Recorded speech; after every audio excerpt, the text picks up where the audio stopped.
Hello guys, ये है नेपाल का करेंट चाव चाव। मैगी नहीं है, करेंट चाव चाव है।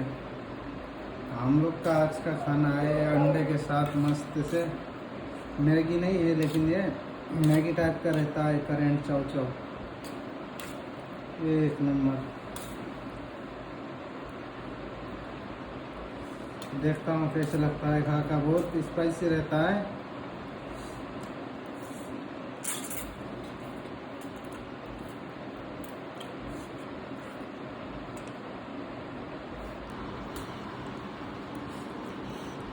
बाबरे सब खाइसक्नु एक गाँसमा मलाई रिस्ट्रेसन नगर्नु दाजु।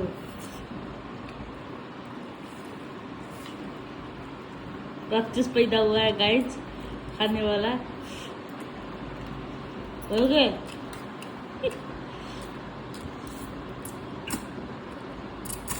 हो गए।